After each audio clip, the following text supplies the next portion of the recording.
So I'm just going to say this right now. The great and powerful Trixie, you are a great and powerful letdown in this entire freaking episode. Just saying. Dude, everything about this episode is an entire letdown for the most part. Yeah, there's a good moment at the end of it, but that's about it. Yeah. For me, the best part of that episode was the part with when the Ursas showed up, just because it's it's cool art design. Hmm. Definitely. I'm live from my living room as I'm watching Monday Night Raw. Yeah. Those are my parents in the background, so Oh, hello. they'll be hearing one side of this episode review. There you go. They So yeah, know they know and are okay with the fact that I like the pony show. there you go. So this episode starts off with Twilight learning all these different little tricks that she can do with her magic. Which totally won't And come into play later. I know, right? And what's funny is Spike is asking for number 25, which is, believe it or not, a mustache. I'm just like, hello, Rarity. I'm just like, now whenever I see that, I can't even not think of God Burns Down Equestria for insurance money. It's like, hello, Wisconsin, Brazil. Yeah, I tell you what, I if mustache magic could continuously be a thing, that would be amazing. Absolutely. But it won't be because Hasbro hates me. Pretty much. Not literally hates me, but Yeah. no, dude, Just, mustache magic is awesome, and yeah, the most prominent thing here. I may be wrong, but don't they like start messing with teleportation in this episode? um, I don't know. No, that was Ticketmaster when she first did it. But I think she does it That's once right. here as well. But anyway, the next scene is they're out of they're out on the streets. I know that sounded so bad, now that I've said Dude, it. my parents are right there. But they're out walking down Main Street, and Main Street. yeah, I was thinking the same thing. Snips and Snails comes along, and I have to say, these two are incredibly stupid, but the comedy duo that they have to voice act for them is incredible. Yeah, whoever thought that his oh, what's the word? Flashy? No. Fit. I don't know. I don't know. I don't know. I just if you would have told me that Inuyasha and his fabulousness Lee Tokar would have been a funny comedy duo, I would have thought you were kidding. But no, turns out you can throw even some of the most random people together, and if they're talented enough, they'll make it work. And Simpson Snails, I mean, I feel like their humor got better as the show went on because, in my opinion, for the most part, they just came off as like they felt too stupid to me Hmm. in the earlier episodes. Like I always thought that their brand of comedy could have basically been Pinkie Pie's style, where they're ditzy but they're still kind of cool people. But Hmm. yeah, no, but Sips and Snails are good. Actually, isn't it? Actually, yeah, Sips and Snails helped drive the conflict forward, so they did something good. Or bad if you really want to look at it. But Yeah, eh, yeah, but I mean, if you haven't saved your town from a giant space bear, from wrecking your town, I mean, you haven't really lived. yeah, right. They, their whole thing is just hashtag YOLO.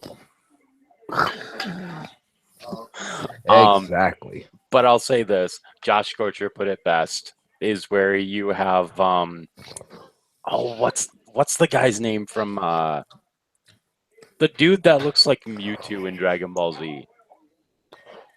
Oh, they Frieza? Yeah, there's Frieza. Okay. Well, basically, it's Frieza just going, "How do you function?" Oh yeah, that was Frieza. Yeah. So, yeah, pretty much puts it into perspective. But that they say that that there's a magician in town, a traveling musician, and I'm thinking, you know what? That's actually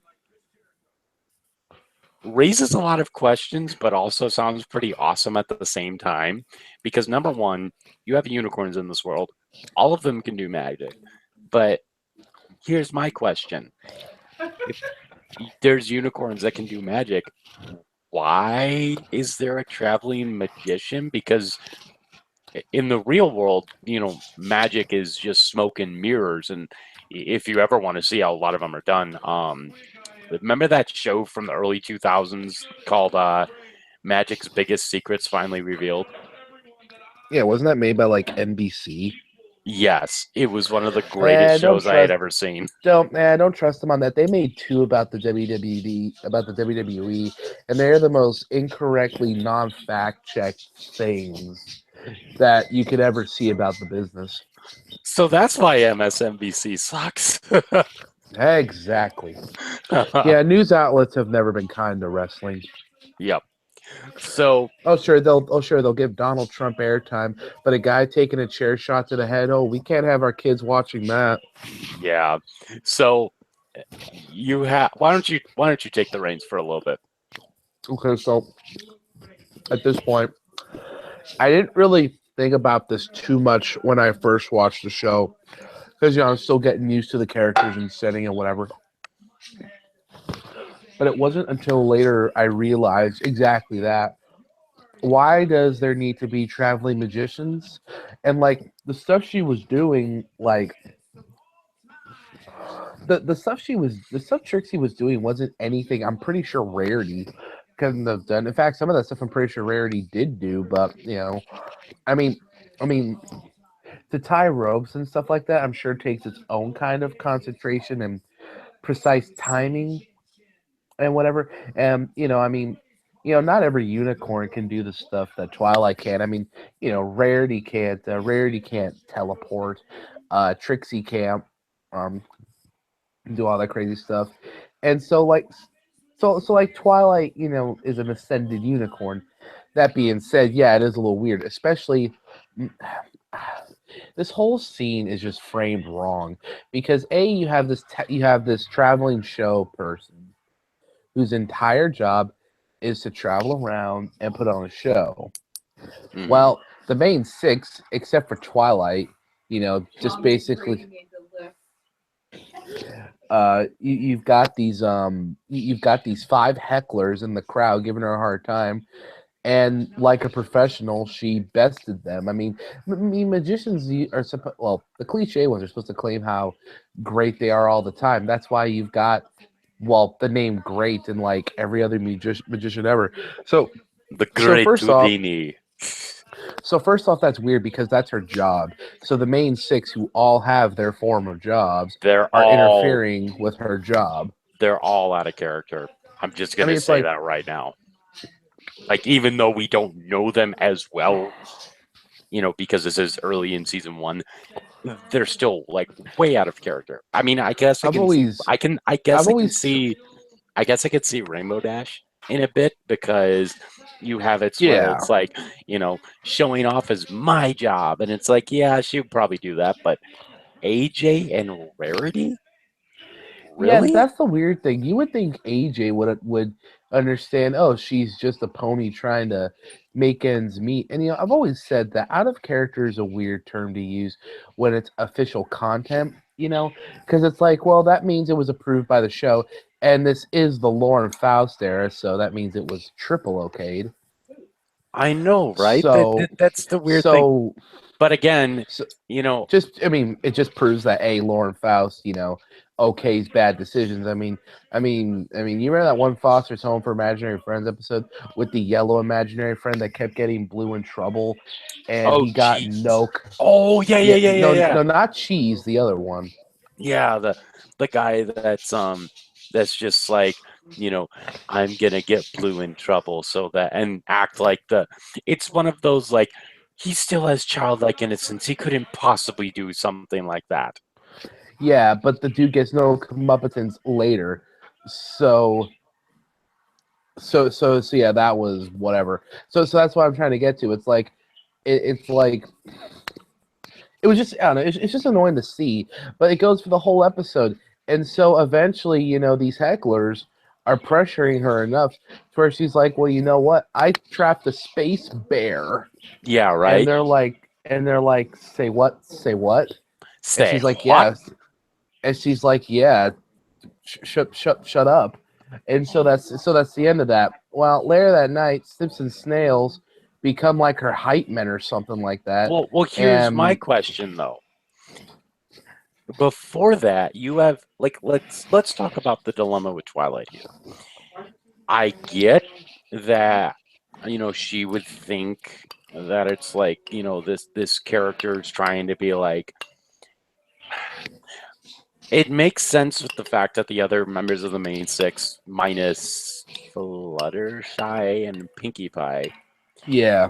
minus Andrea Libman basically, um Yeah, they're they're heckling I've Trixie. seen other shows she's done, and trust me, this is in character for Ashley Ball. Yeah.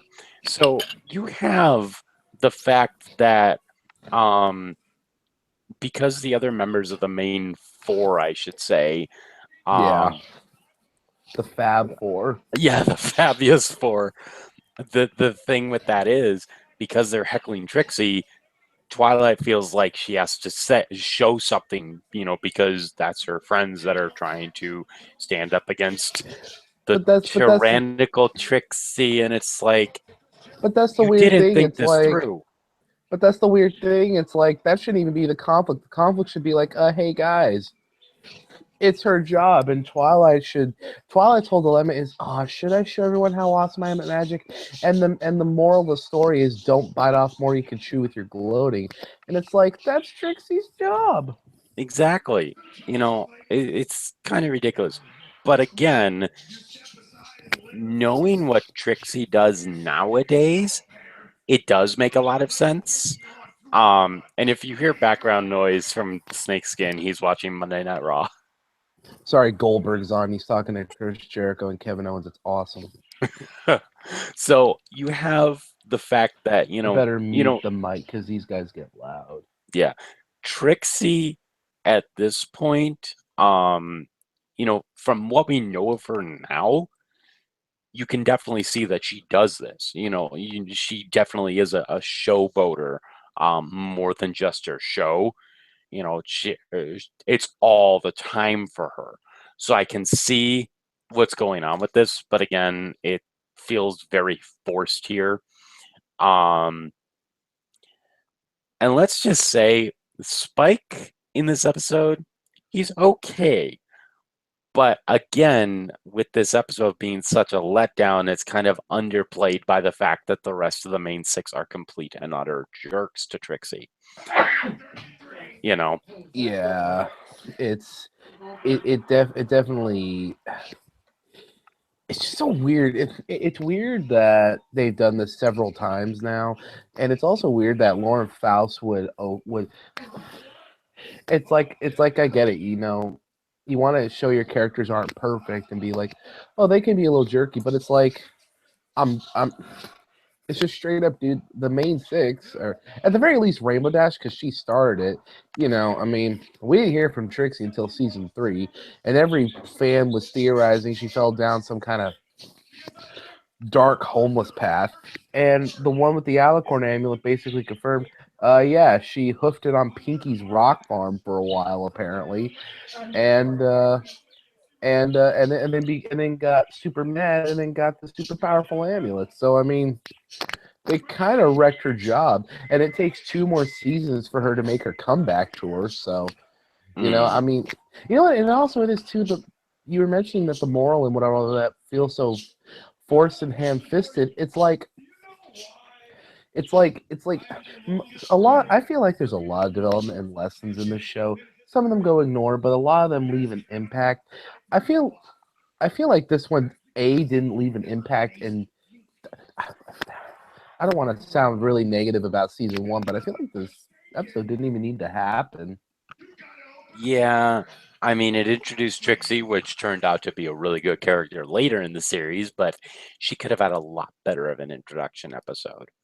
Um, and let me go back to Spike real quick. Is like it's not the same thing when you're doing it. It's she's doing it as part of her job, which that's thankfully Spike understands that. But it's like no, you have it inside of you too, but you're not going to show it to gloat. You're going to show it to let your friends know, hey, you're good at what you do. That's basically what it is. And the big point happens when Snips and Snails. It's like you know, if an Ursa walks up the street, you think of what I'm thinking, and I love. I actually like what's Snails says here, and it's like um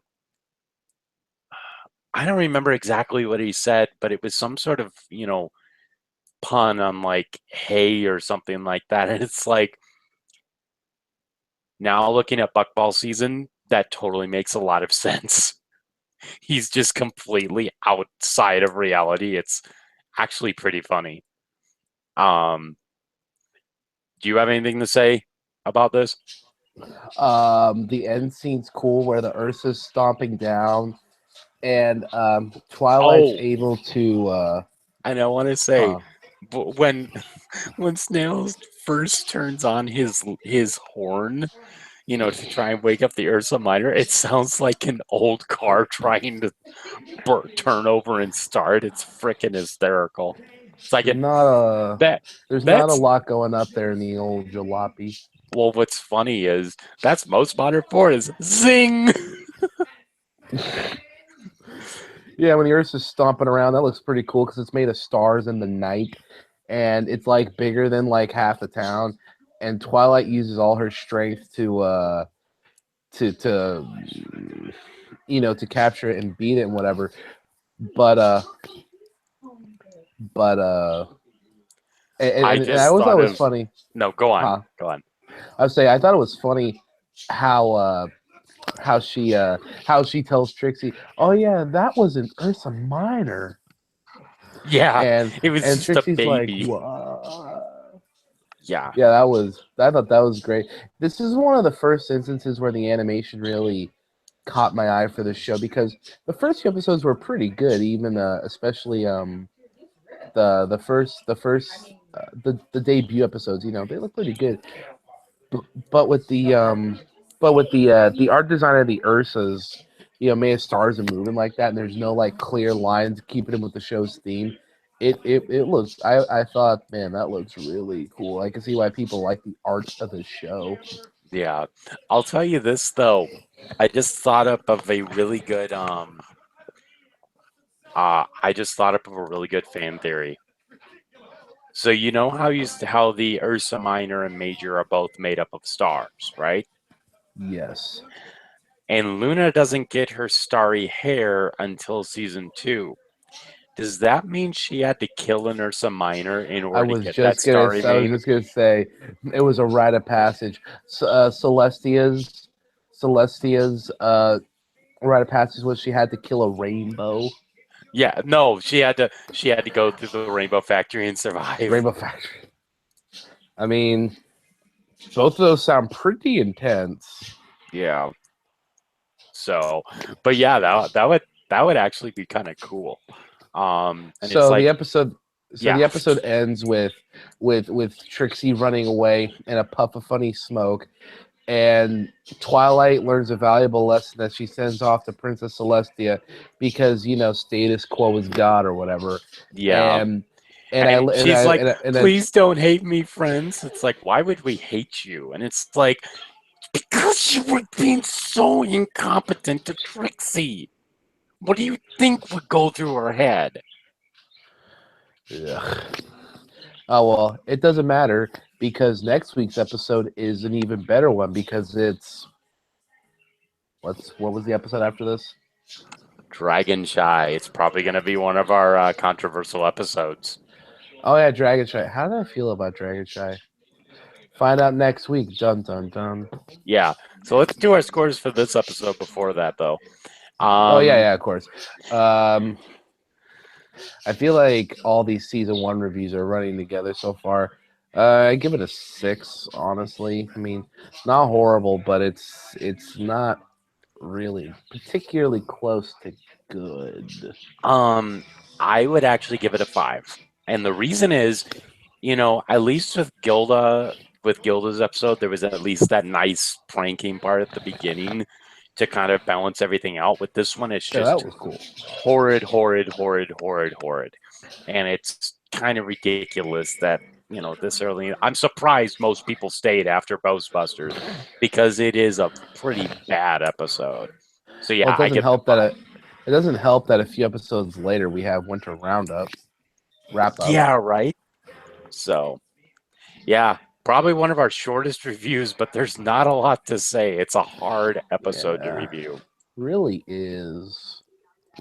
So at least with next week, we'll have a lot to say for that. Yeah, that's that's usually one of the go-to episodes I find. So, Yeah. So yeah, that's it from me, John, and me, 60. and we will talk to you guys later. Peace out, Dragon. Um, yeah, I got nothing. Bye.